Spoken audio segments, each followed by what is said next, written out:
We are on the campus of MUSC, and I'm speaking with Sarah Petrowski, who has a really great job. Sarah, you get to see to it that the landscape beds and these containers always have seasonal colors so that y'all are lifting people's spirits and keeping people mentally happy is a large part of health, isn't it? Yes, absolutely, and that is the goal, and I'm really grateful that I get to play a part in that. So we try really hard, and I love being able to work for somewhere that, you know, prides in that and sees it as important, because I definitely feel it is. I think you got 24 or so places that you work on, but tell us some of your very favorites. So some of my favorites right now is I do love we call it the Greenway, the medical district, which is actually owned between MUSC and Roper. But it's an area for people to be able to congregate. We have food trucks, events, and lots of flower beds, lots of flower pots. So we try to keep it really lively and happy over there.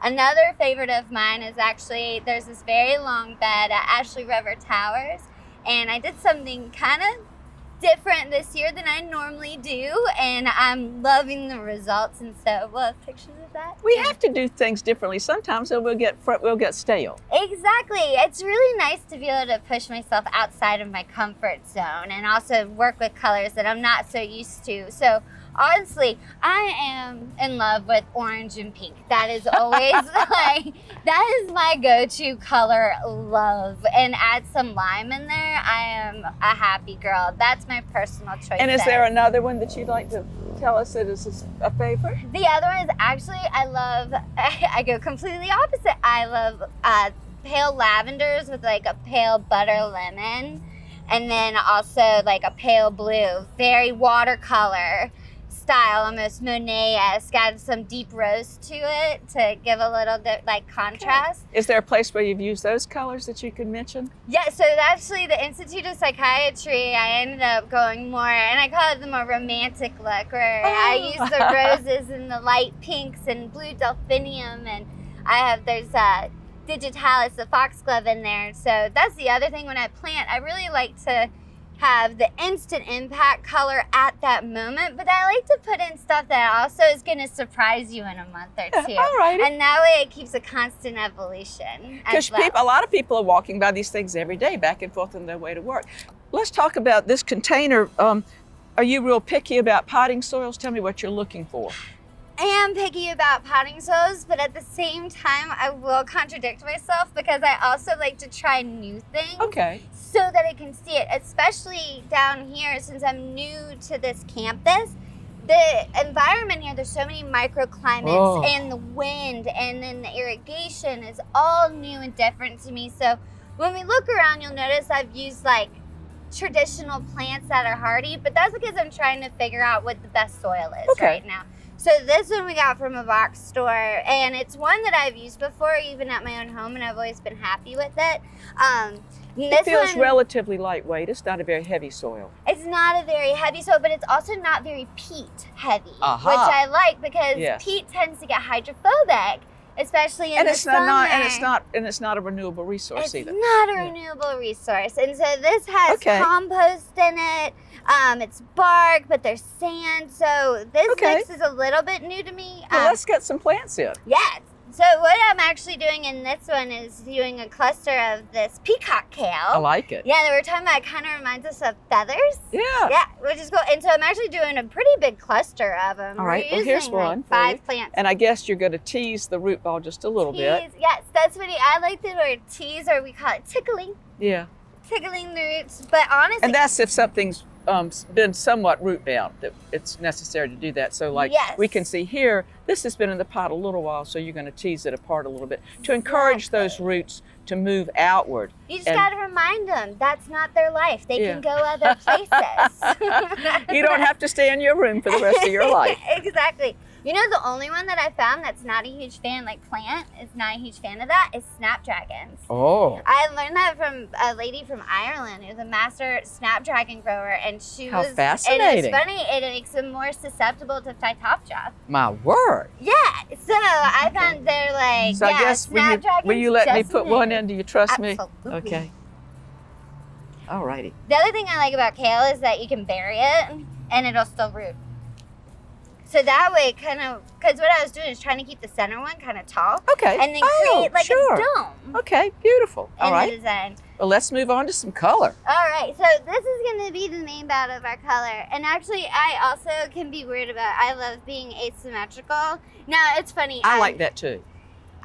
Yeah, so this is going to be kind of asymmetrical. I don't like one here, one here, one here. Yeah. I like to group things like they grow in a garden. Fill it. Yeah. And also, I'm going to plant, there's already one planter done, and we're going to plant them in mirror image. Okay. For the most part, but really, so I have this really great, this is a bubblegum petunia. Yeah. And it's one of the varieties of petunias that I love so much. I mean, it blooms all the time. It'll go probably through most of the summer, too. Wow. And they used to be so finicky about hot weather. But this variety. Okay. Oh, and this one's pretty pot bound, so I guess you Yeah, so this is one. So we're going to get, and I like to just go around in like quarters and give a little squish on it, but not ripping it off like you see people, kind of break it up a little.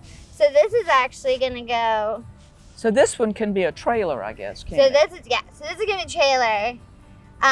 So as it grows, and it's imagine that something that's from a petunia is going to go. It's probably going to get gonna be pretty. beautiful. Yeah, it's going to get pretty low on there. And so then next to it, because this is the other thing that I really find important, is because also my other favorite thing in flower designing and colors is I am in love with monochromatic.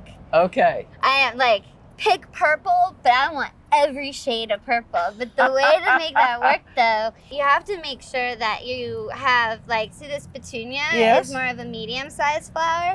So it's really important to make sure that you have something small like this alyssum next to it. So that also creates the contrast. So they show each other off. Yes. And so the trailers, and that'll get in. And then the other thing that we're working with today, that these are kind of our showstopper pieces. These are the most important. These are going to be our pansies and violas are just going to be our fillers. We're just going to fill them in willy-nilly wherever we see a hole and you're like, I think some purple should go there. All right. Then we'll do that. But the other one is, this is a strawberry nemesia that is just lovely. Oh, isn't it though? Isn't it so pretty? So, and we'll do that. So, and these ones, and these are all these have all been sourced locally from a garden center here. That's so nice. In the Charleston area. Good. Shop locally. Well, I think I've picked up a few tips of the trade, so let's just keep on working, and then we'll see how it looks at the end. How does that sound? I think that sounds lovely.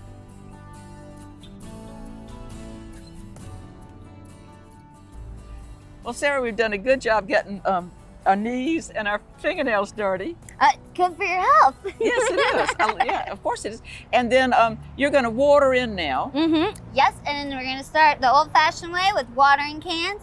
So we know we're getting really nice, slow water. Every plant gets touched and settled in. And then we'll come back in with some drip irrigation, which again, very important. Keep it around the edge and then do a spiral in the center. And then the even more fun that we were talking about is I can now control it from my phone because we've got very fancy here. But it's amazing and I'm really excited about it. Well, after meeting you and all the other hard workers here, I don't think that you're going to be lounging in the lounge chair and doing it from home. I think you're going to always be.